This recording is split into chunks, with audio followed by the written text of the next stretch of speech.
A Primera Vista, con Francisco Gómez. Los conceptos vertidos en la siguiente entrevista no son responsabilidad ni es la línea editorial del 106.9 FM Radio. La entrevista, el punto de vista de los profesionales en temas de interés nacional e internacional.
Buenos días, ¿cómo estamos? Fuerte, escucho. Sean bienvenidos a Primera Vista, la entrevista con Francisco Gómez. Hoy es 1 de mayo. Sean todos bienvenidos, donde saludamos a la clase trabajadora en general, donde tenemos un momento para compartir con todos ustedes y que podamos reflexionar también sobre lo que ha venido en el camino, sobre la lucha reivindicativa de los derechos laborales del pueblo salvadoreño, de los trabajadores salvadoreños y del mundo, porque no es una actividad de nuestro país en exclusiva. Hay diferentes expresiones de el pueblo salvadoreño, una que se desarrollará desde, está a punto de iniciar un acto ecuménico en la Plaza Divino Salvador del Mundo, y a las 8 también conferencia de prensa y sale la marcha del Bloque de Resistencia y Rebeldía Popular, BRP. Se va a quedar... Entonces, esas expresiones tenemos, que van rumbo a la Plaza Cívica en San Salvador. Pero, aquí vienen los problemas usuales. Hay una cantidad de retenes para entrar a la zona central de El Salvador y la otra para entrar a San Salvador departamento. Yo de primera mano pude constatar el retén que está en el Cristo de la Paz, entre el Cristo de la Paz y la Terminal del Sur. Soldados y policías se encuentran ahí. He visto incontables imágenes de retenes que se están dando. Estos no son inventados como hay en algunas marchas que dicen, retuvieron los buses, 10 buses y nadie vio ni una foto. Hoy hay video, fotografías y también testimonios de las personas. ¿Qué significa que haya retenes en diferentes lados del país? Eso lo vamos a hablar dentro de algunos momentos. Fran Durán está en los controles.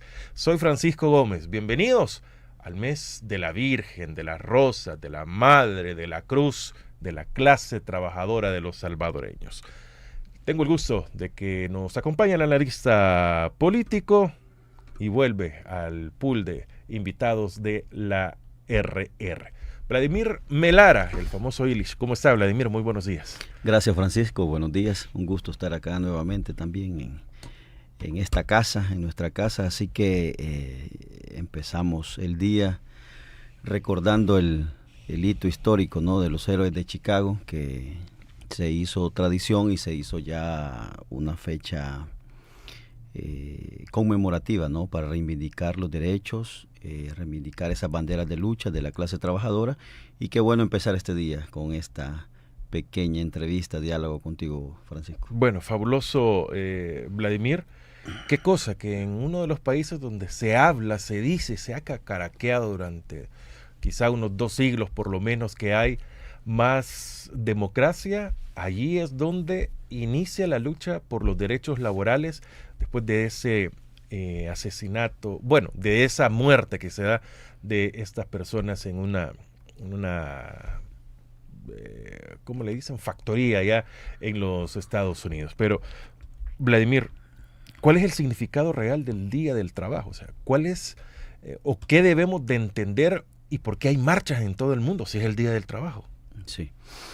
Mira, Francisco, yo creo que hay que entender que la historia, es decir, de las sociedades, de la humanidad, justamente radica en eso, ¿no? En construir una historia, construir un ambiente, construir un ecosistema social en el que estas comunidades, en este caso la comunidad del trabajador, que en el planeta Tierra son el 99.9% de la población, es lograr justamente ese ecosistema en el que haya una convivencia justa, en el que haya una relación digna entre, lastimosamente, como nosotros tenemos en este planeta hoy, un sistema capitalista, neoliberal y con todas sus derivaciones, que lo que ha hecho es ir reduciendo poco a poco la estabilidad de este ecosistema laboral, ¿no? Y es por eso que el 1 de mayo, a partir de ese hecho histórico en el que los héroes y heroínas de Chicago ofrendaron su vida justamente por la lucha de estas reivindicaciones, ¿no? Los derechos, la dignidad, el tiempo laboral, la jornada laboral, su salario, que es la remuneración justamente a lo que no se confina esta lucha, pero es uno de los factores importantes, la remuneración del trabajo. Y yo creo que a partir de ese hito histórico que sucedió en Chicago, en Estados Unidos, es que las sociedades mundiales adoptaron ese día como simbólicamente como el día de la lucha justamente por estos derechos. Yo creo que las sociedades, sobre todo las latinoamericanas, debemos de entender de que las luchas nunca deben de cesar, aunque se crea de que las condiciones y este ecosistema laboral y esta relación que hay entre patrono y trabajador ya son dignas o ya están en mejores condiciones. No, siempre hay motivos de lucha. Y hoy, en la actualidad, sobre todo en nuestro país, en El Salvador, tenemos sobradas razones para que acompañemos estas luchas, estos esfuerzos que se hacen por lograr una reivindicación de lo que sucede en el ambiente laboral. Yo creo que el trabajo, el trabajador, las empresas, las maquilas, las corporaciones, las industrias deberían de contener justamente un aprecio más de lo que estamos viendo en la actualidad, porque lo triste que se vive hoy en El Salvador es que justamente el patrón mayor, que es el Estado, que es este gobierno,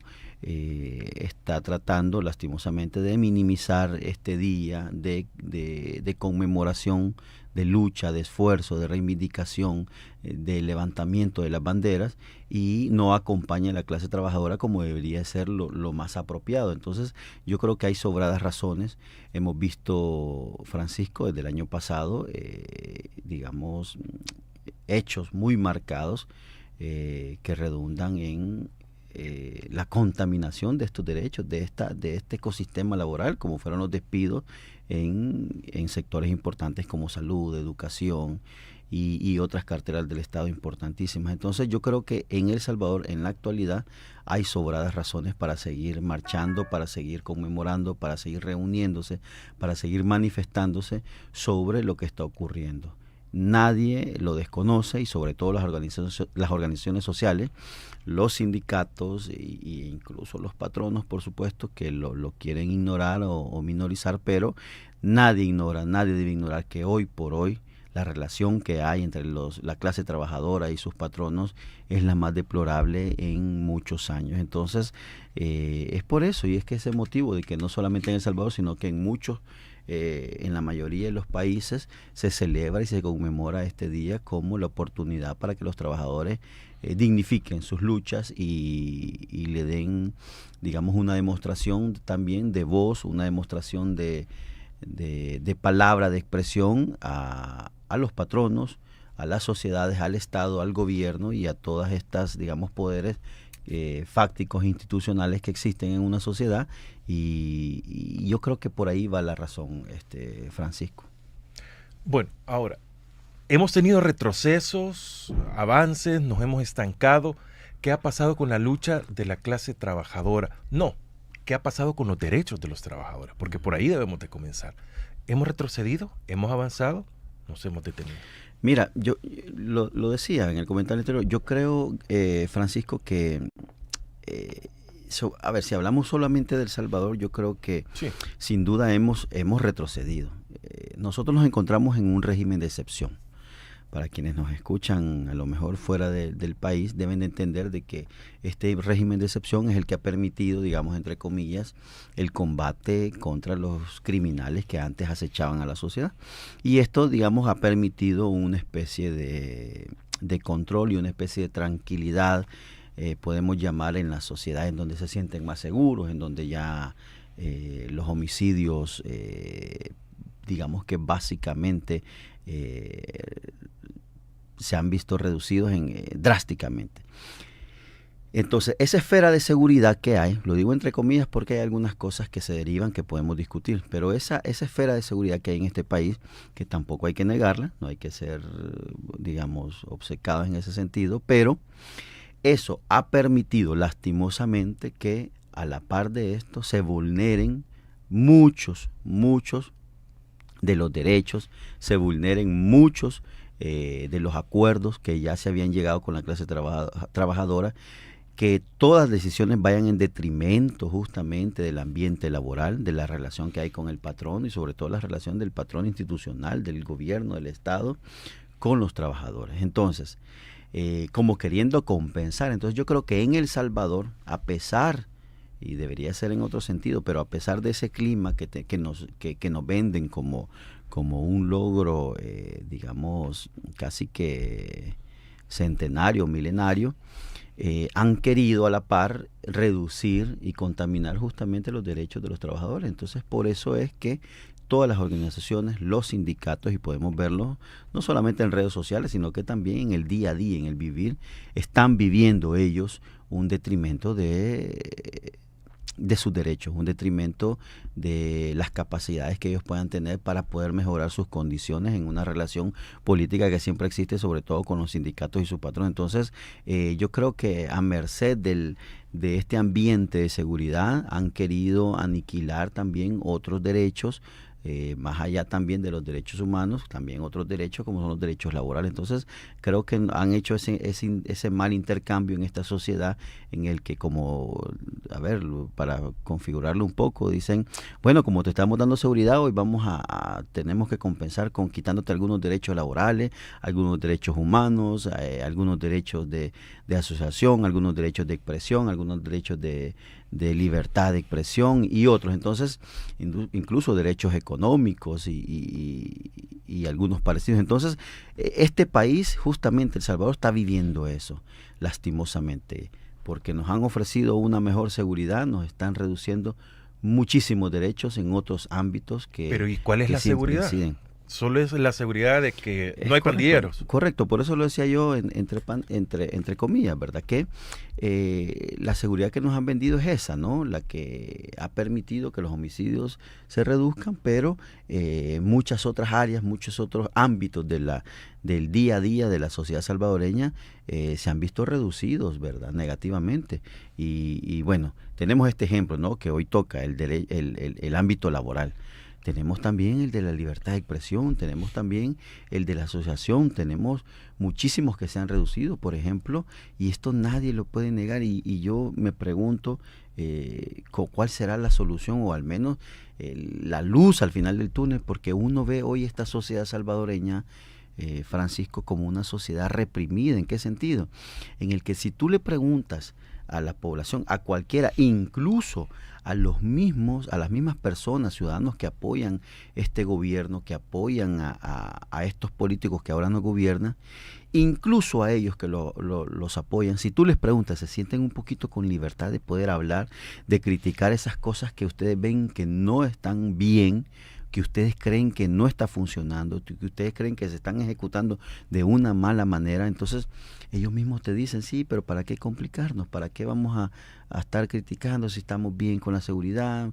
Entonces, y eso es un conformismo. Es correcto. Entonces hay un estado en el que las personas se sienten conformistas. Las personas han quizás llegado inconscientemente, implícitamente, en un estado en el que han renunciado a lo que significa realmente, íntegramente, estar bien en una sociedad.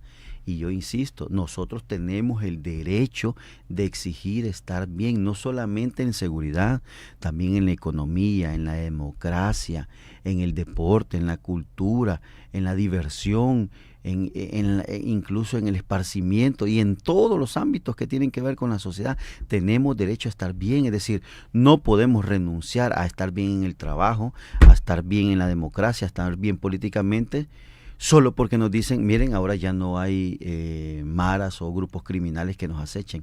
No, tenemos derecho, de hecho, debemos de exigirlo, tenemos que estar bien en todo sentido, no solamente en uno. Es como que en una familia, Francisco, uno le diga a los hijos, mira, como te doy transporte al colegio, a tu escuela, lo demás no importa si te compro libros, no importa si te pago la colegiatura, no importa si te doy el desayuno, te doy para tu recreo, no importa si te doy zapatos, si te doy camisa, no importa si te doy medicina cuando te enfermes. No, eso no importa, solo porque te estoy dando un transporte seguro que te lleva día a día a tu trabajo. No, importa todo, porque si algo falta, está fallando toda la sociedad. Entonces eso es lo que nos está sucediendo. Lastimosamente, mucha de la sociedad ha renunciado a muchos de sus derechos solamente porque se siente segura. Ha renunciado hasta a su libertad. Seguridad, libertad. Paz, seguridad. Sí. Libertad. O sea, ¿cuál de todas estas tenemos realmente? No, mira, es que yo cuando hablo... Hay que ser honestos, hay que ser francos. Es cierto, la sociedad se siente más segura, es una verdad, en el tema de la criminalidad, sobre todo con los grupos criminales que antes... es que eso es innegable, lo de las pandillas es innegable. Entonces es correcto, es innegable, no lo podemos negar, hay que reconocerlo. Las pandillas ya no tienen el control de este país, pero eso no puede ser excusa para que nosotros renunciemos a una integridad como sociedad. Insisto, no podemos estar mal en educación, no podemos estar mal en salud, no podemos estar mal en economía, en empleo, no podemos estar mal en democracia, solo porque hoy nos sentimos más seguros con el tema de la aplicación del régimen de excepción. No, es más, debemos también de notar que el régimen de excepción hoy ya lo constituyeron hasta filosóficamente como un elemento político electoral. O sea, ya el régimen, la palabra régimen de excepción es intocable, está blindado, y parece que cuando uno dice régimen de excepción uno se asoma al paraíso, es decir, parece que esa es la política pública, la política de estos gobernantes que nos llevan como a la excepcionalidad del Estado en una sociedad, es decir, nos sentimos casi que celestiales, y no. Debemos de comprender que esa es una herramienta, repito, temporal. Es una herramienta que no garantiza la tranquilidad de la sociedad, sino lo único que garantiza realmente es ese miedo con el que estamos como sociedad. Bueno, está con nosotros Vladimir Melara, él es analista político que hoy nos está acompañando en este 1 de mayo, Día de la Clase Trabajadora.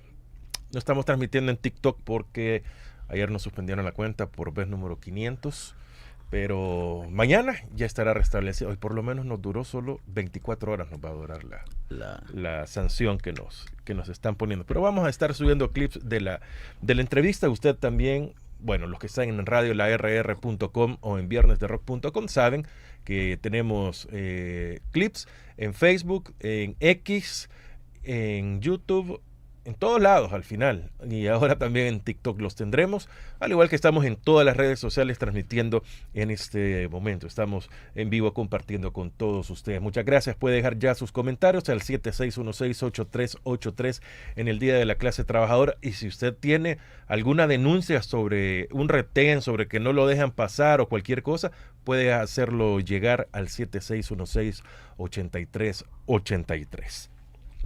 Vladimir, ¿y dónde quedan los sindicatos? ¿Cuál es la función de los sindicatos y si en este país realmente se está cumpliendo?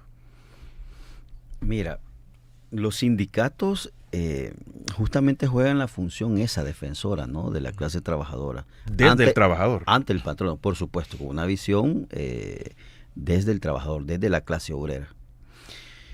Pero hay sindicatos de sindicatos, ¿verdad? Paradójicamente, hay sindicatos que defienden, digamos, la posición patronal y no la de los trabajadores, de la clase obrera, perdiendo todo el sentido de su configuración, de su historia, de su nacimiento, de su formación ideológica, filosófica, que es un absurdo.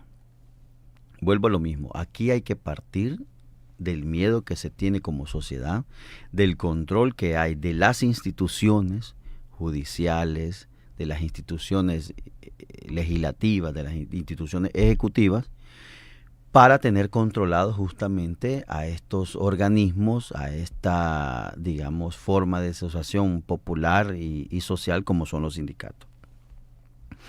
Dicho esto, es por eso que decía yo, hay sindicatos de sindicatos. Entonces, el origen de los sindicatos justamente es ese, la defensa de los derechos, procurar la integridad justamente de cada uno de los derechos de los trabajadores. ¿Por qué? Porque miren, en una sociedad, quien produce realmente las riquezas es la clase trabajadora. Y eso hay que entenderlo, es decir, la clase trabajadora es digamos, el lugar donde eclosiona la producción, la riqueza de una sociedad. Es decir, un empresario, muy empresario puede ser, puede tener un linaje, digamos, herencia, puede tener sangre azul, lo que tú quieras el empresario. Ojos azules, rubio, calvo, blanquito, con pecas en los hombros. Otro nivel.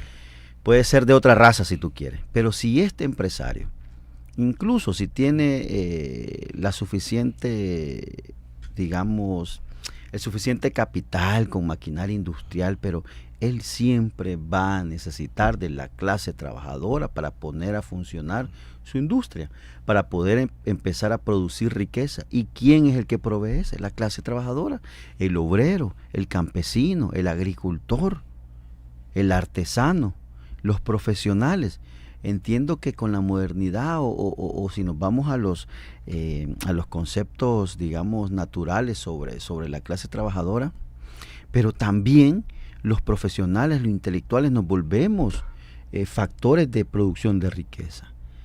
Porque, perdón, pero un intelectual cuando empieza a pensar y empieza a trabajar sus neuronas para escribir un libro, una idea, está ejerciendo una riqueza, está produciendo una riqueza.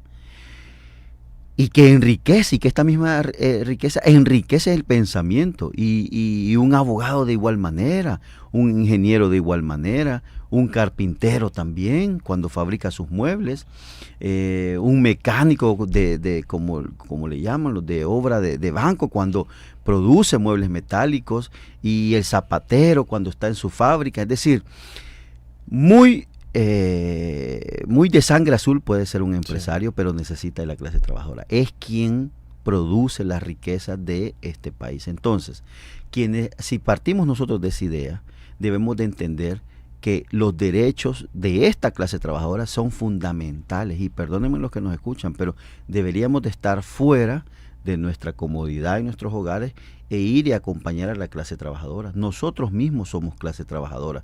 Debemos de estar ahí fundamentalmente por esos desprecios que hemos tenido en los últimos años de nuestros patronos. Entonces, yo creo, Francisco, que es importante que esto no se olvide. Es decir, esta fecha debería de ser incluso de fiesta nacional.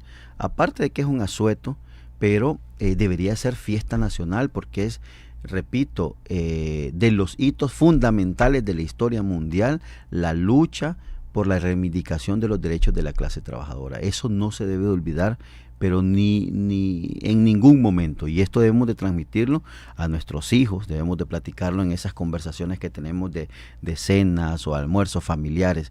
Debemos de seguir la lucha por estos derechos. Y sin duda en estos años, Francisco, han ido en detrimento la relación que ha tenido la clase trabajadora con su patrono.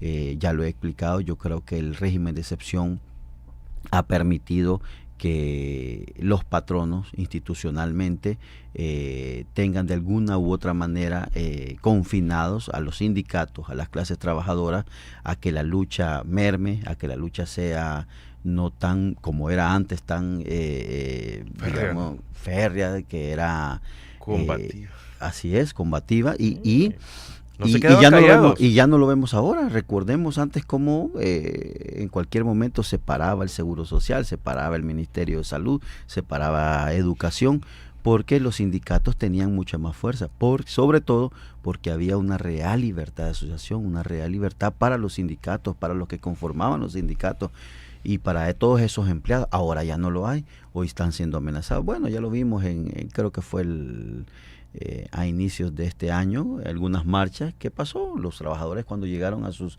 centros laborales, se dieron cuenta de que ya tenían o estaban siendo despedidos, o había una remoción, o había un cambio de condiciones para ellos. Entonces, las condiciones han cambiado drásticamente por el solo hecho de participar. Las condiciones han cambiado drásticamente, lamentablemente. Pero para no tenemos ese derecho.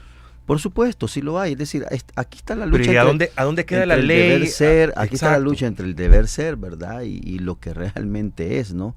Una cosa es lo que digan los libros, lo que digan el código de trabajo, uno es lo que digan las políticas dentro de los centros laborales, pero lastimosamente se ha perdido. Hemos perdido espacio en la lucha por los derechos de la clase trabajadora. Eso es innegable, eso es innegable. Entonces muchos de los trabajadores, lastimosamente, lo que han optado es mejor renuncian para no estar en esos centros laborales donde están siendo atropellados sus derechos, donde están siendo atropellados lo que ellos han ganado. Entonces yo creo que es importante que esa conciencia la podamos tener todos y todas, Francisco.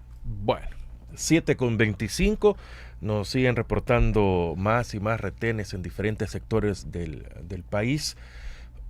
Bueno, la recomendación, si alguno de ustedes nos va escuchando, ¿verdad? Ya en las redes sociales, hay que bajarse, aunque dicen que hoy les están quitando hasta los teléfonos también para que no puedan transmitir. Ahí se está reprimiendo al pueblo, al salvadoreño de a pie. ¿Son comprados los líderes sindicales? ¿Tienen precio? ¿Ellos representan realmente a sus agremiados, a sus socios, a sus miembros, a sus sindicalistas? Sí, yo creo que no tengo duda de que hay una tergiversación hasta mental. Porque yo me en pregunto, algunos líderes sindicales. Mira, en algunos casos hay unos de que, digamos, en la Corte Suprema de Justicia, ¿cuántos sindicatos hay? Y de todo color hay ahí los sí, sindicatos. Justamente en esa zona, en esa área, mejor dicho, en ese ámbito, sé de algunos que incluso, y lo conversaba yo con algunos amigos la semana pasada, yo decía, mira, yo puedo respetar que incluso tú tengas una posición ideológica en la que tú vayas haciendo como una transición en la que no te estás dando cuenta, te vas dando cuenta de que donde estás posicionado dice esto no funciona bien, pero es una cosa progresiva, paulatina, y es una transición. Y tú puedas mostrar rechazo voy a decirlo así, por alguna fracción, por alguna ideología. Pero cuando tú ves en algunos personajes un cambio drástico de la noche a la mañana, que pasaron de ser hombres y mujeres que luchaban por los derechos laborales y que eran hombres de izquierda, mujeres de izquierda, y que al día siguiente por conveniencia están en el otro bando, están en el otro espectro de la política y de la ideología, tú dices, hombre, aquí algo está sucediendo. Entonces tú te das cuenta que lastimosamente en este ámbito, Francisco, sí existen dirigentes que han vendido a sueldo su posición, ¿no? Y como gozaban, digamos, de algún pequeño liderazgo dentro de los ámbitos donde ellos luchaban, pues se aprovechaban de ese espacio y ese capital político. Entonces, sin duda alguna, Francisco, como en toda la vida, hay gente que no tiene sus convicciones, sus valores, sus ideales, la fortaleza y la rigidez ideológica y política para mantenerse a pesar de las adversidades. Yo decía, recuerdo las palabras de un buen amigo que nos sentamos una vez a cenar y me dijo, estábamos hablando sobre la coyuntura política del país y me decía, mira, yo para que mi estómago me traicione, para que no me traicione mi estómago, mejor me voy, me dice. Y se cambió de ciudad y hoy vive en el occidente del país, porque no quería estar inmerso en una sociedad en donde por el hambre, por el desempleo, lo iba a hacer caer trabajar para una condición política e ideológica distinta a la que él tiene. Entonces, él muy sabiamente dice, no, mejor me voy porque no quiero que el estómago me traicione. Lastimosamente, esta es una realidad, pero algunos no es que el estómago los haya traicionado, sino que la ambición que tenían por no perder sus espacios, por querer siempre estar, digamos, en unos ámbitos en donde políticamente se podía estar mejor, incluso donde las condiciones materiales pudiesen mejorar, decidieron venderse. Entonces, eso pasa también con los sindicatos, Francisco, pasa con los sindicatos. Hay muchos líderes que se han vendido al mejor postor y en este caso se han vendido al régimen político actual que nos gobierna y han decidido renunciar por la lucha y la bandera de muchas de las ideas de lucha de la clase trabajadora. ¿Y dónde está todo? Bueno, un día de estos en la plática hablábamos cómo es una forma de que el oficialismo detenga todo el impulso de la clase trabajadora. No le dan las credenciales a los sindicatos que no son afines,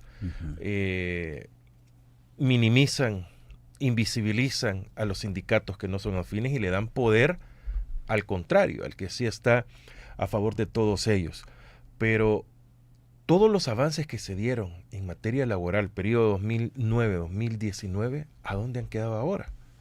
Cuando se presume que se tiene un ministro de Trabajo que viene de las luchas sindicales desde la alcaldía de San Salvador. Sí. Mira, lo que pasa es que hemos tenido yo creo que es una transformación, mejor dicho, una metamorfosis hemos sufrido como sociedad. Una metamorfosis mental, física, ideológica, filosófica, y es terrible lo que nos está sucediendo.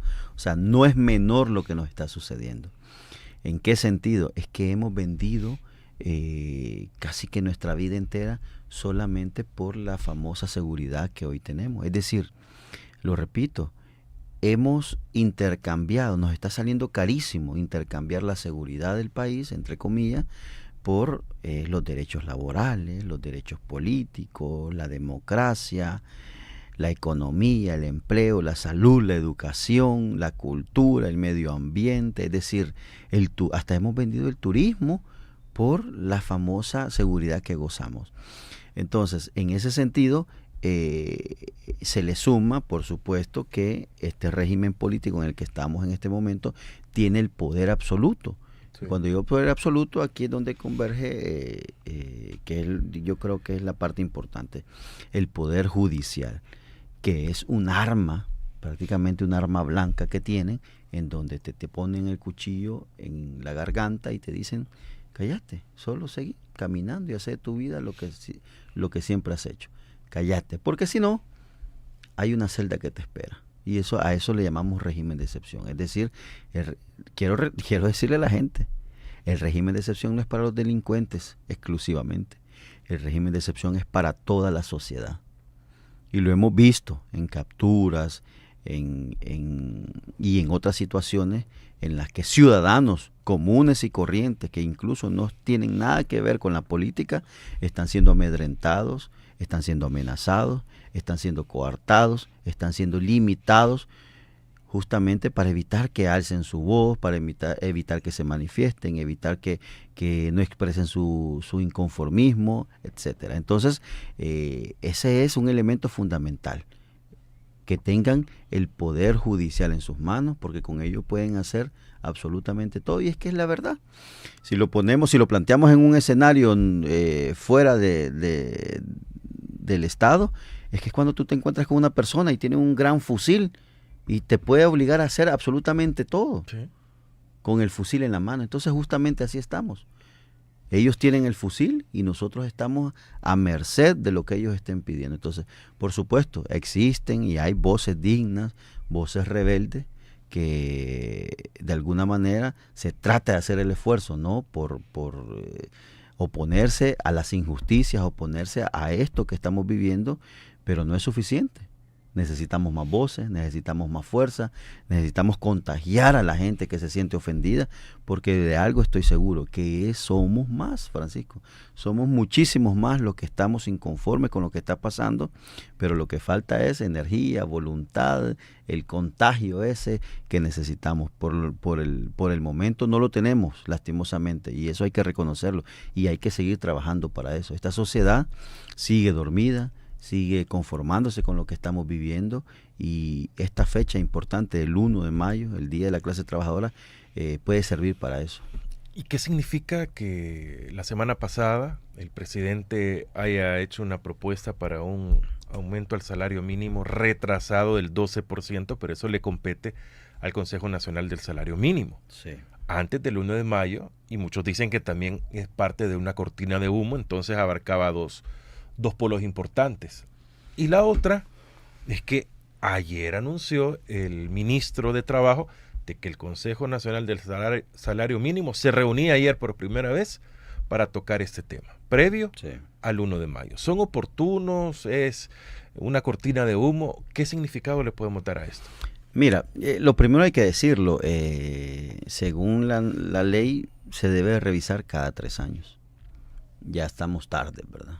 Y además de tarde, hoy nos están ofreciendo a la clase trabajadora un 12%. Y según FESPAL debería ser un 26%, si no me equivoco. Bueno, es insuficiente. El BRP dice que debería de ser un 25%, es que mira, por lo menos. Es tan sencillo como revisar actualmente la canasta básica. Tú revisas los precios de la canasta básica y haces el cruce con nuestro salario y te vas a dar cuenta de lo que necesitamos, de cuánto sea nuestro salario mínimo.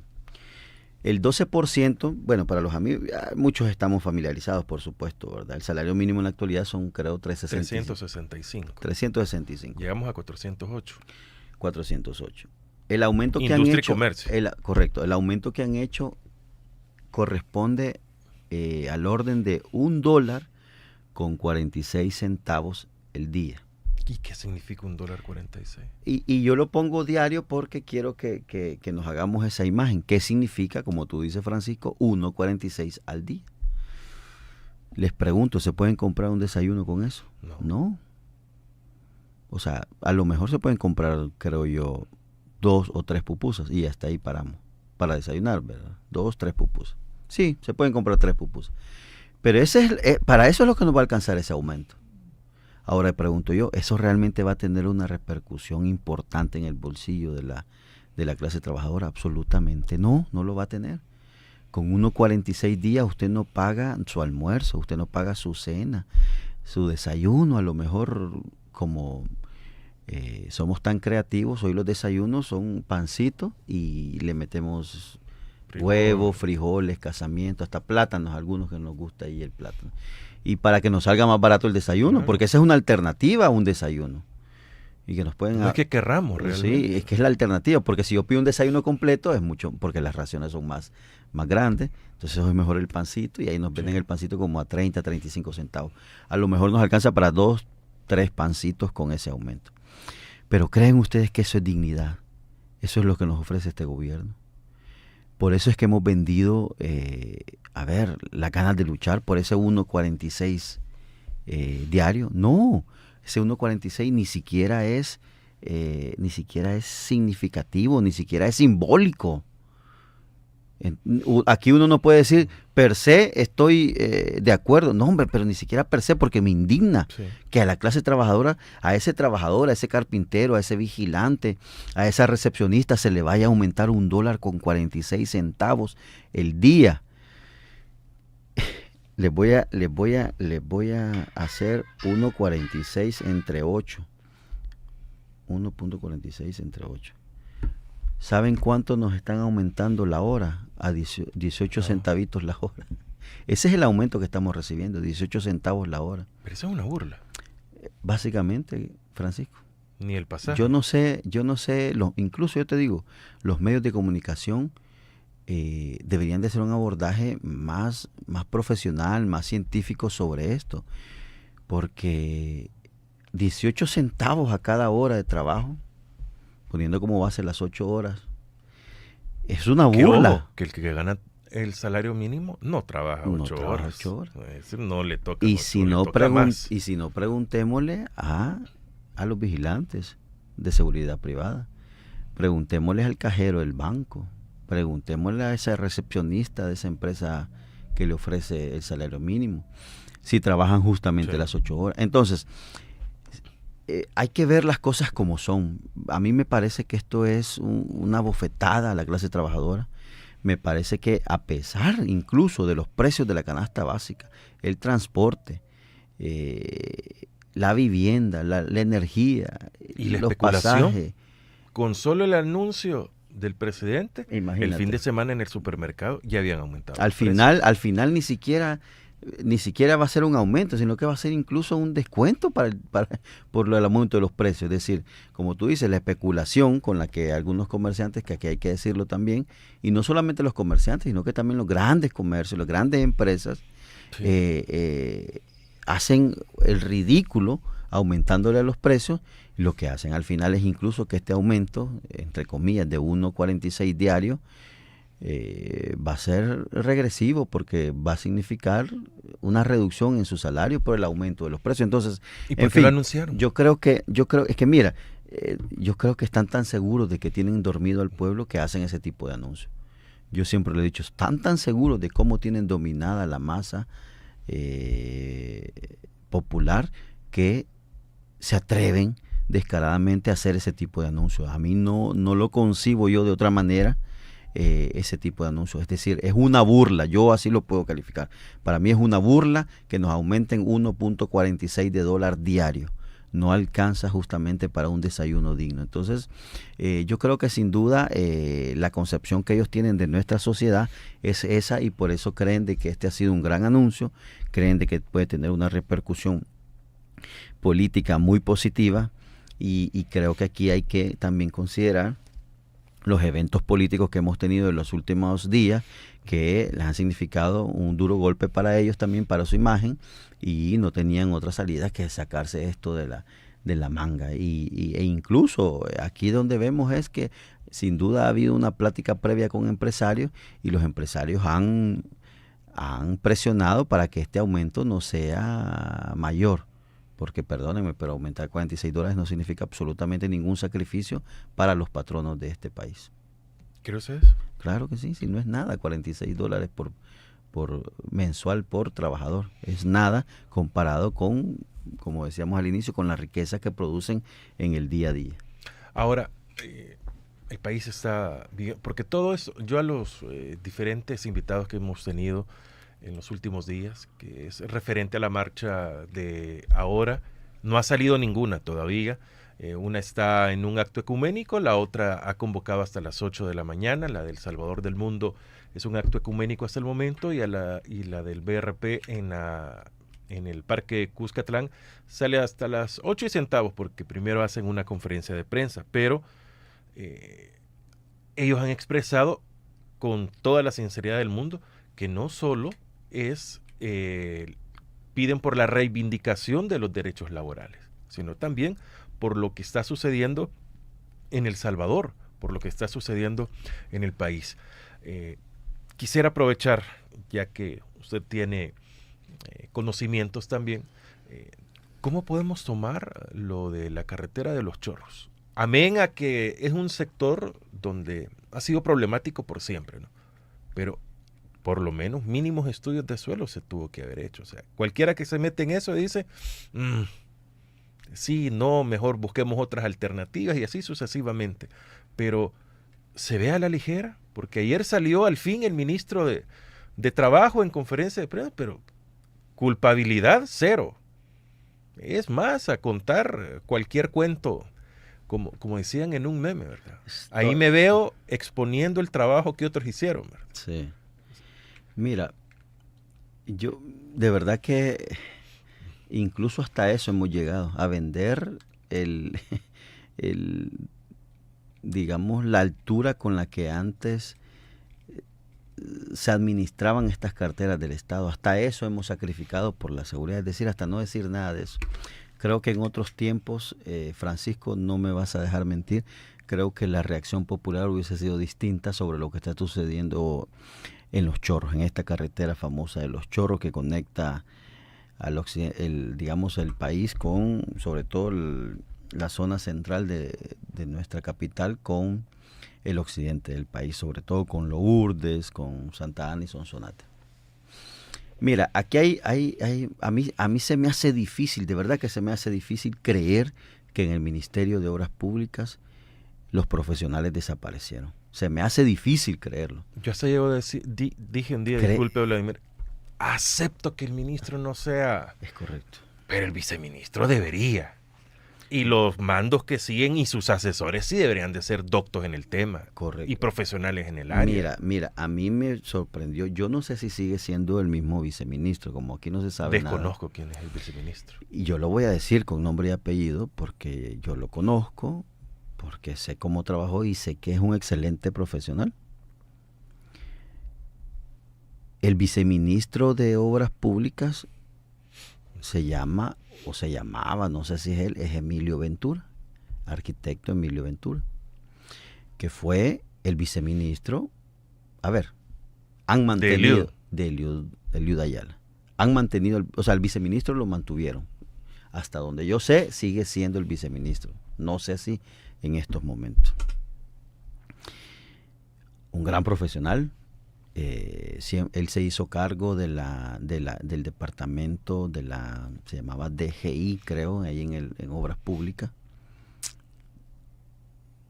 Se me olvidan las siglas exactamente.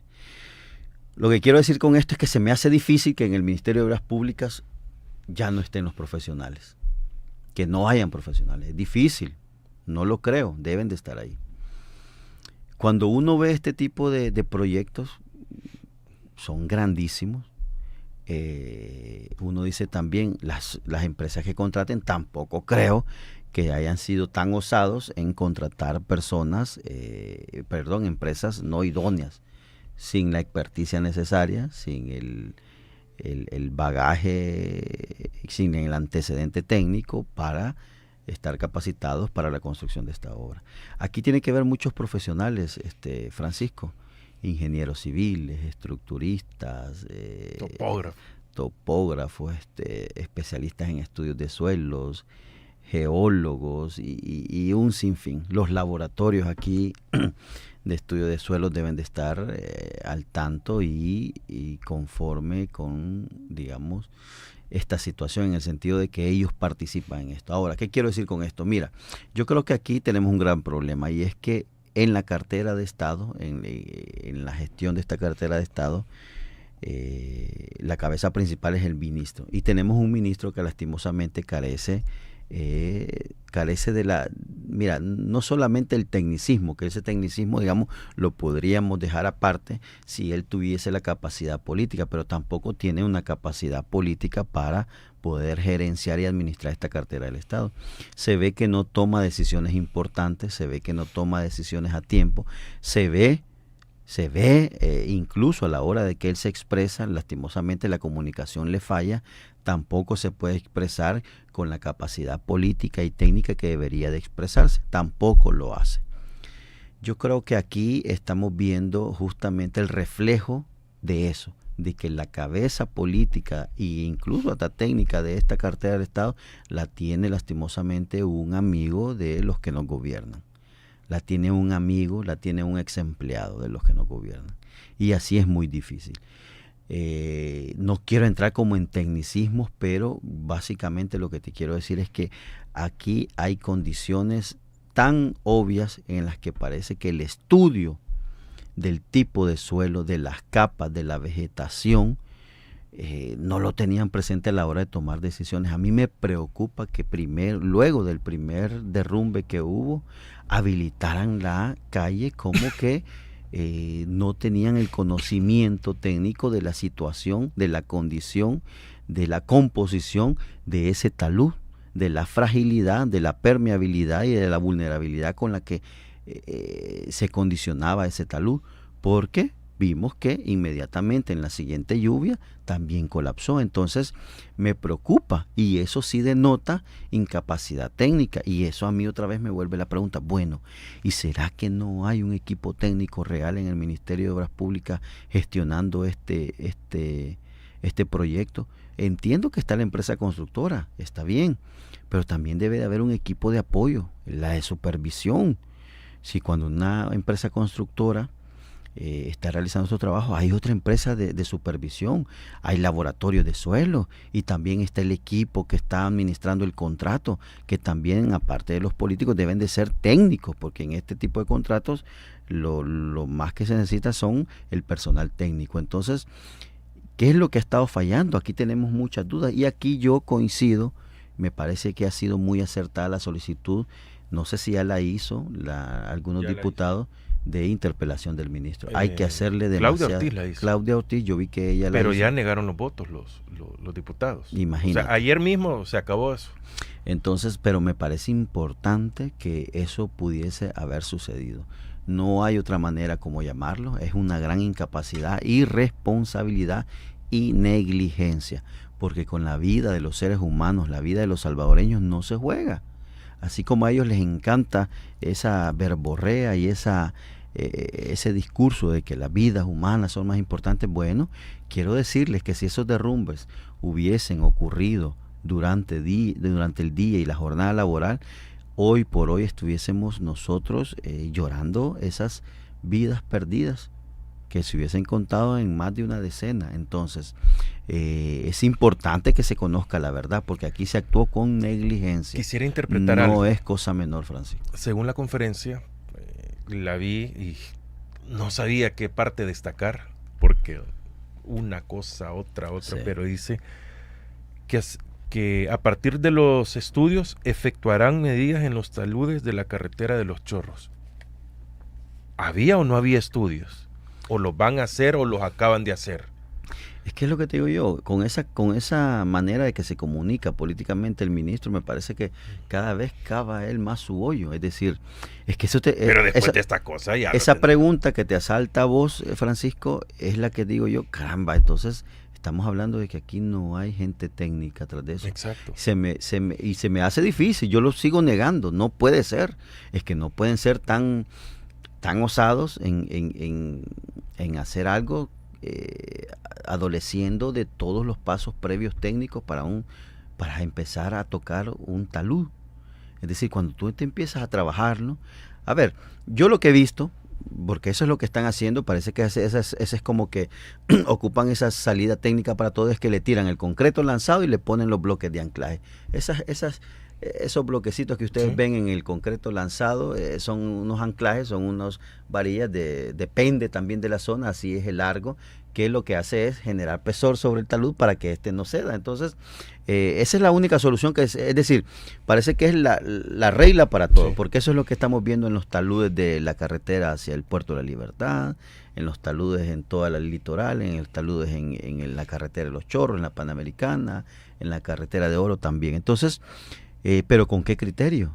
Es decir, ¿cuál es el criterio que han estado utilizando? Porque imagínate acá, el concreto lanzado justamente con los bloques anclados, concreto lanzado y bloques anclados, se dieron. Ahí nosotros vimos en las imágenes en el suelo todo el concreto lanzado ahí, como que eran porciones de pastel enteritas caídas. Es decir, parece que la permeabilidad del suelo era tanto que lo que permitía era otro tipo de pendiente, es decir, un porcentaje mucho menor al que estábamos viendo. Entonces es impresionante cómo adolece esto de caracteres técnicos. Entonces yo no sé qué es lo que está sucediendo realmente, y por eso era importante que se interpelara al ministro. Importante, porque con las vidas de los salvadoreños no se podía jugar. Ahora, Vladimir dice que va un 25%, pero habló como que no ha pasado nada. O sea, estamos contando cómo va el proyecto y cómo va a continuar. Y ustedes no saben nada.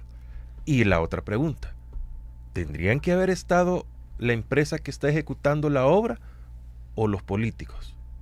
Es correcto, es que mira, yo creo que siempre es una combinación, ¿verdad?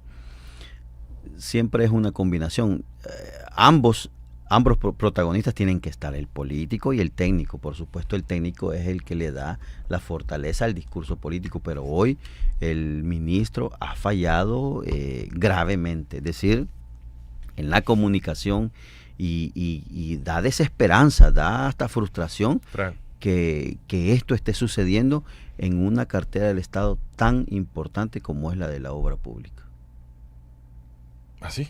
Sí, es así sencillamente, es decir, no, o sea, aquí hay una desesperanza total. Si así administran esa obra tan importante, imagínate cómo estarán haciendo con las demás. Abren el lunes, según las primeras apreciaciones. Nadie puede pasar por ahí, nadie ve lo que ha pasado. Pero tuvimos, creo, la lluvia más larga y grande, considero, fue la de anoche. Sí. Porque sí, bueno, antes de irme a acostar ya estaba lloviendo. Llegué, me acosté, me dormí, me desperté y seguía lloviendo. Sí, así es. No, mira, es que es importante que el ministro dé explicaciones. Yo no... Y ya las dio ayer. Sí, pero explicaciones reales. Yo no entiendo cómo se maneja el país. Lastimosamente así se está manejando. Pero no entiendo cómo también la sociedad entera ante eso se queda callada. Hay que reaccionar, no puede ser posible que nos sigan gobernando así. Es decir, imagínate, se nos cae esa carretera, se nos caen esos taludes y el señor presidente se pone a hablar de un ratero que robó una cartera. Es decir, aquí estamos en un escenario novelesco, en un escenario increíble. ¿No priorizamos? No, absolutamente nada. Es decir, la comunicación para ellos siempre es desviar los problemas hacia algo ¿Habló del sensacionalista. ratero? ¿Y habló del decomiso de drogas? No ha hablado. Absolutamente, ¿verdad? No habló de cosas importantes. De lo que pasó también con ese decomiso de drogas que tú mencionas. Que muchos dicen que la cortina de humo del salario, del aumento del salario mínimo, viene de ahí. Imagínate. Dicen, ¿verdad? Pero yo creo que son las cuestiones que suceden en este país y que a veces la comunidad internacional no conoce. Creen que aquí todo es oro y plata, que todo es verde, cuando realmente estamos en un panorama tan oscuro, en un bosque tan nublado, en un bosque tan lodoso, con tanto fango alrededor nuestro, que es imposible no reaccionar a eso. Ahora, quiero tocar otro tema. Creo que nos alcanza el tiempo. Sí, todavía. Vladimir, el tener la visita ya, primero vino un congresista, luego han venido otros, autoridades de Estados Unidos, no afines o no plegadas al gobierno de Trump. ¿Esto está beneficiando o está afectado? Porque vienen a puntos específicos de los enviados a El Salvador por los venezolanos, sobre todo, sí, que vienen al SECOT. Sí. ¿Qué está significando con esto? ¿Se está desnudando al gobierno? Mira, yo te voy a decir algo. La publicación de CNN que le va a bajar el precio a cambio de líderes pandilleros del Salvador. Hay tantos temas, ¿verdad? Mira, yo te voy a decir algo sobre ese tema y lo dije en otro espacio al que asisto. A mí en lo personal no me gusta que estén viniendo este tipo de personajes políticos de otro país a pedir explicaciones a este país. Es decir, mi carácter soberano, en la que creo en la autodeterminación de mi pueblo, de mi país, en la que creo que tenemos soberanía, en la que no podemos de permitir que funcionarios de otro país vengan aquí con un ímpetu de como pedir explicaciones. Claro, eso tiene una razón, ¿verdad? Eso tiene una razón. Y ese son de los errores nuevamente que han cometido, y en este caso directamente el presidente de la República. ¿Qué tienen que venir aquí a hacer funcionarios, diputados, senadores de otro país a nuestra patria a pedir explicaciones sobre lo que sucede en el SECOT? Pero eso sí es producto de los errores de cómo se ha manejado esta cárcel por nuestros políticos. Es decir, nos volvimos carceleros y eso les ha permitido tener una excusa para venir acá a este país a pedir explicaciones. Mira, yo creo que el país está en una grave situación sobre ese tema. Estos funcionarios que han visitado nuestro país creo que también tienen una agenda política, por supuesto que sí. Y dicho sea de paso, hay que decir que son demócratas, pero han venido acá a querer interpelar lo que está sucediendo en ese famoso acuerdo entre el presidente Donald Trump y el presidente Nayib Bukele. Yo creo que debemos de avanzar hacia despojarnos de esa relación que hemos vuelto más estrecha a través de este, digamos, de este tratado que se firmó, o este acuerdo, este convenio entre los dos presidentes. Nosotros no podemos ser carceleros y eso nos va a permitir a nosotros despojarnos justamente de este tipo de visitas. Por supuesto, ha creado mella. Es decir, ellos han venido aquí a pedir explicaciones y es que es la verdad, no hay un sustento jurídico, no hay un sustento incluso político para hacer lo que estamos haciendo con todos estos migrantes. En el mayor de los casos parece que venezolanos, incluso hasta salvadoreños, incluso creo que ya hay algunos estadounidenses por acá y que los vamos a estar recibiendo y ni cuenta nos vamos a estar dando. Entonces yo creo que esa es parte de una campaña también que tienen internamente en Estados Unidos, en la que ahora nosotros nos hemos vuelto también protagonistas, parte de eso. No debemos de permitir eso, nosotros debemos de renunciar a ese acuerdo, porque no puede ser que sigamos violando los derechos humanos, ya no solo de salvadoreños, sino que ahora de venezolanos, y que nos volvamos de la noche a la mañana carceleros de Estados Unidos. No puede ser posible, a mí eso me parece inconcebible, me parece que eso atenta contra incluso la dignidad humana, y yo no sé por qué con bombo y platillo lo anuncian y se quieren vender ante el mundo como un país, quererlo vender como que somos la meca de la seguridad y podemos dar servicio de cárceles a todo el mundo. No es así. Lo que estamos haciendo es violando los derechos humanos de las personas que no han sido juzgadas, que no les ha sido comprobado ningún delito, y estamos siendo cómplices de esa agresión a su integridad física, a su integridad moral, a su integridad emocional y todas las que de esas derivan. Entonces me parece que es una condición excepcional en la que estamos, negativa, en donde no sé qué otra sorpresa nos va a seguir dando. Es decir, Francisco, nos hemos vuelto un país de sorpresas negativas. Es decir, si no es una cosa, es otra. Y reiteradamente, por eso te lo decía yo, a saber cómo ellos nos conciben, los políticos que nos gobiernan, para que estemos aguantando todo esto que estamos viviendo. Como dijo el presidente, el presidente de Nuevas Ideas, una horda a sus miembros, una horda de pendejos. Sí, seguramente, ¿verdad? Es decir, sería interesante. Yo ojalá cuando se acabe esto quisiera ver o conocer, mejor dicho, cómo es que ellos conciben a esta sociedad, para que en la cara nos restringen absolutamente todo lo burdo de cómo se gobierna, y ellos sigan recibiendo aplausos, sigan recibiendo reconocimientos, no solo nacionales, hasta internacionales. Sí, mire, podríamos ver o decir, o sea, ¿cuál es el presidente quién era el presidente actual? O sea, ¿qué hacía del 2019 hacia atrás? Sí. Porque vamos a buscar, de cualquier tema, cualquier declaración es contraria a lo que se ha ejecutado a partir de que llegue a ser presidente. Sí. Y mira, y no me asombraría, así como lo hemos visto esa metamorfosis, que él antes era blanco, hoy es negro, vaya a regresar a ser blanco. Sí, y lo quiero hablar con el caso de las relaciones internacionales, en el caso de China. Empezó siendo un terrible anti-yanqui y se alió a China.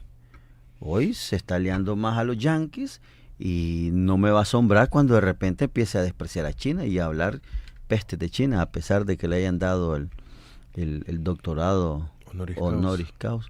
Entonces, que no nos sorprenda eso. Lastimosamente tenemos un político en casa presidencial que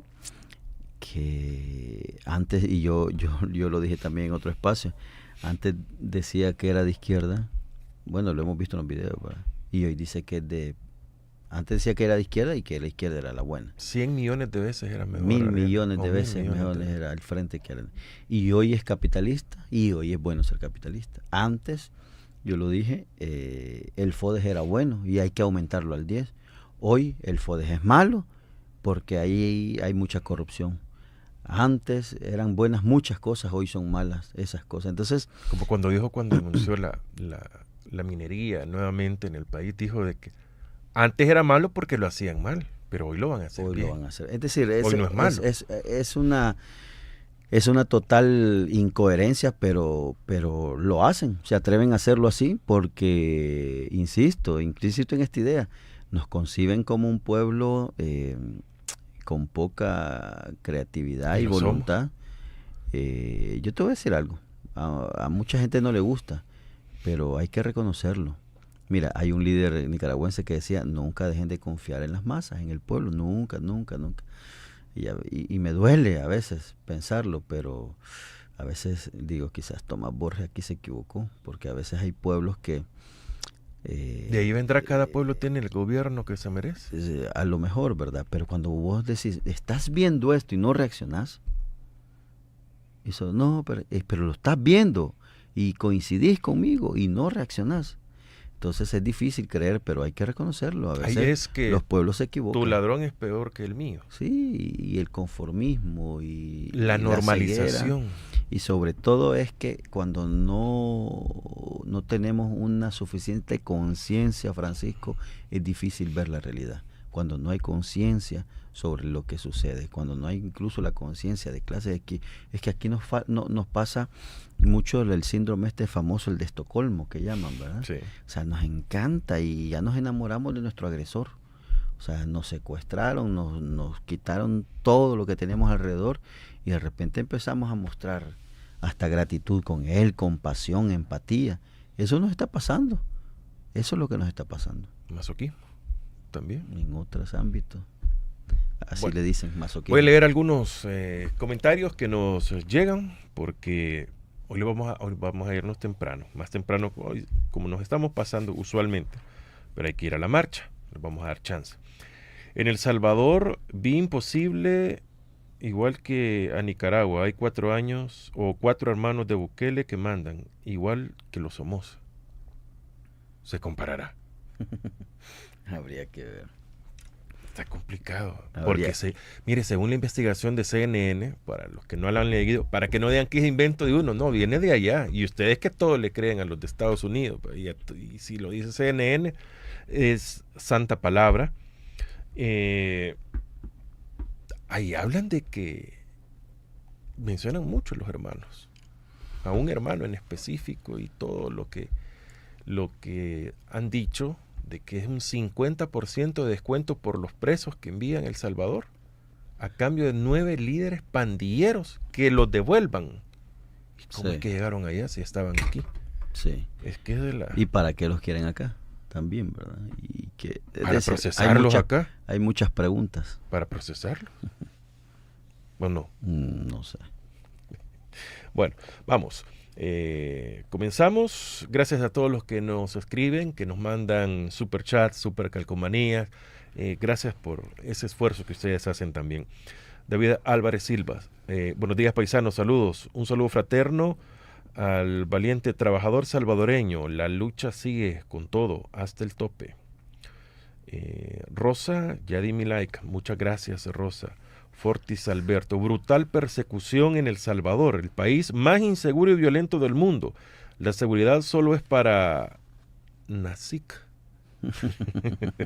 su familia y demás compinches, no para la población que muere de hambre. Anate, buenos días. Dios bendiga El Salvador, y nos manda una super calcomanía. Muchas gracias, muy amable Ana. La democracia de Bukele es sacar la jauría militar queriendo impedir que el pueblo salvadoreño manifieste su desprecio al gobierno inconstitucional.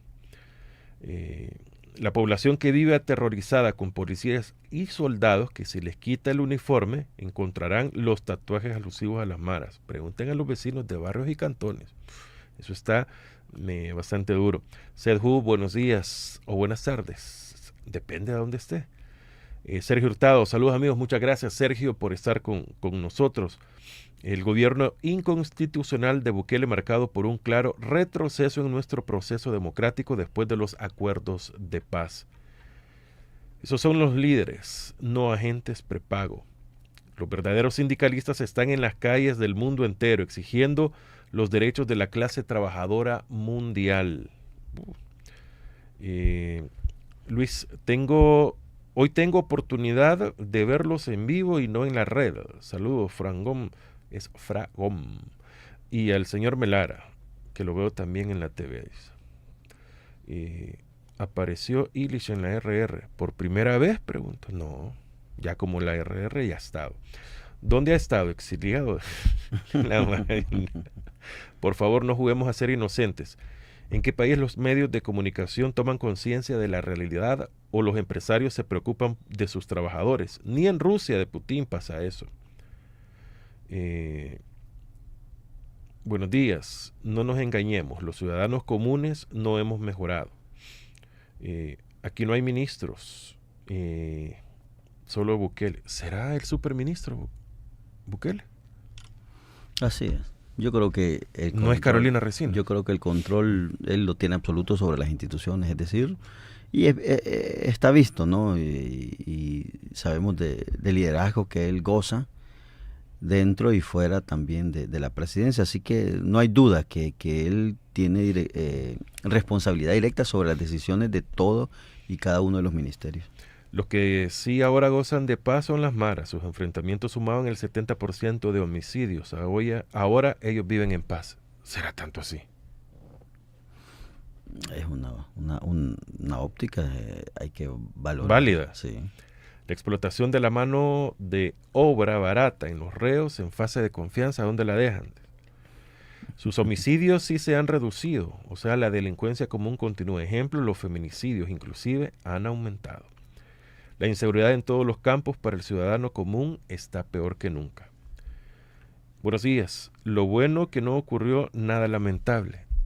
¿Y será que nadie pasó en los derrumbes en esos precisos momentos? Al parecer no, pero como la comunicación está tan coartada, no hay forma de investigar. Buenos días, Francisco, invitado. Muchas gracias a todos entre los comentarios que tenemos para compartir con ustedes. Bueno. ¿Es oportunidad todavía de ir a la marcha? Sí. Para los que están acá en San Salvador es fácil. Sí, El Salvador del Mundo, ¿no? A las 8 de la mañana. La otra sale del Parque Cuscatlán. ¿Cuál es la otra? La del Bloque de Resistencia y Rebeldía Popular. ¿O usted va a ir a la de la mesa? Ah, ya. ¿Qué como hay dos? Fíjese que No, ya se metió. No, yo voy, hay que decir, yo voy a la convocatoria que hace mi partido, el FMLN. ¿Y a dónde la ha hecho? Al Salvador del Mundo a las 8 de la mañana. Se va con la mesa, porque ellos son los que se habían llegado ahí. Es que esa es una gran discusión, que fíjese que yo he leído y de que cuál es la verdadera, que miren, al final... hay que dejarse de esas tonterías. Sí. No, al final hay que unirse a la lucha. Todas van al mismo lado. Hay un motivo común y hay que unirse siempre. De alguna u otra manera hay que unirnos. Bueno, perfecto. Entonces, ¿va a la marcha? Claro, ahí llevo ya la pañoleta y solo me la pongo en el carro. ¿Y qué color es su pañoleta? Es verde olivo. Camiseta roja. Perfecto. Yo también yo voy a ir de blanco. Ya tenemos toda la indumentaria. ¿Se va a echar bloqueador solar? No tengo. Ahí me compartís, ¿oíste? Sí. Yo creí que me decís, no me pongas tontera. No, hombre, hay que protegerse un poco. Pues sí. No está de más. ¿Lleva paraguas? No, llevo gorra. Sí, así tiene que... Paraguas, que no. Aunque si llueve, sí, voy a conseguir uno. Yo no sé qué voy a hacer. Gracias, Vladimir, qué bueno que nos hayamos reencontrado acá. Gracias a ti por la invitación y espero estar más eventualmente. Él lo dice. Cuando me invite. Palabra de político. Ahí paso en TikTok. Soy tu fan en TikTok, ya viste. Ahí te paso cuando me vas a invitar. Una vez me ha preguntado eso y aquí está. Te doy buenas canciones de salsa, de trova y yo no le sabía ese mal gusto de salsa a usted. No, ya lo viste. No, esa canción es top. Sí, es buenísima. Me pareció. Yo con canciones de salsa de contenido y él me sale con otra onda. No puede ser. Pero en fin, así estamos. Mañana hay concierto. No, a usted no le gusta eso. Judas Priest en El Salvador. No soy yo. Usted va a ir a ver a... No soy yo. No sé, algún reggaetonero que venga en estos días. No, estoy pensando en ir a ver Carlos Vives. ¿De verdad? Sí. Yo lo fui a ver, creo que la última vez que vino con mi señora esposa. Y llovió. Creo que fue en esta misma época. Sí, el 8 creo que es, pero todavía no he tomado la decisión. Pero ayer hace un año estuvo Dave Mustaine de Megadeth acá en El Salvador. Ay, imagínense, mañana. Estás hablándome en chino. Completamente. Sí, absolutamente. Igual al Chino Flores. ¿No lo has traído acá al Chino? Sí, sí, viene. Cuando quiere. Está bien. Al canal llega más. No sé por qué. No, pero aquí estuvo no hace mucho. Bueno, muchas gracias a todos. Hay que irnos a la marcha. Y si usted nos ve otro día, bueno, este programa ha sido grabado, transmitido en vivo y grabado para las redes un jueves 1 de mayo del 2025. Continúen con la RR, viene la máquina del tiempo. Hoy hay cadena nacional. Voy a estar con su amigo Franklin Martínez, Roberto Dubón, Alex Carcelero, Mario Rogel y un servidor. Vamos a estar. ¿Por qué se ríen? Han hecho equipo, ¿verdad? ¿No quiere? Está bien. No, yo soy malo para las redes. Tengo la gracia que ustedes tienen. De verdad. Sí. Pero yo lo veo en entrevistas a usted. No, pero... Sí, es una plática... No. Para que aporte su sapiencia. Ahí me les voy a unir. Ahí le vamos a decir, como dicen. Ahí le voy a dar tac a la pantalla. Perfecto, buenos días para todos. Continúen con la RR, Radio Resistencia, Revolución, Radio Rebelde, Radio Romero, Radio Rock. Solo RR. Claro, siempre tu radio. Buen día.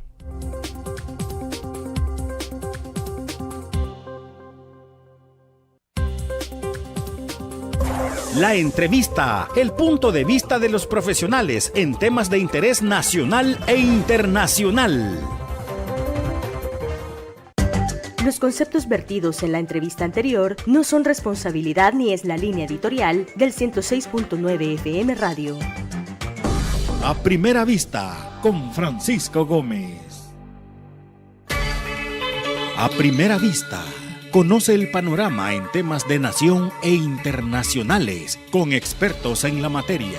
A primera vista, con Francisco Gómez, de lunes a viernes a las 7 de la mañana y en horario especial martes, miércoles y jueves a las 6:25 de la mañana.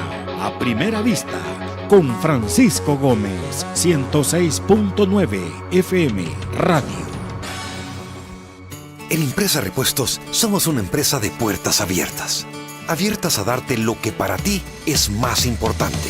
La tranquilidad de moverte seguro. Nos aseguramos de siempre acercarte a ese esperado abrazo. Experimentar nuevos destinos.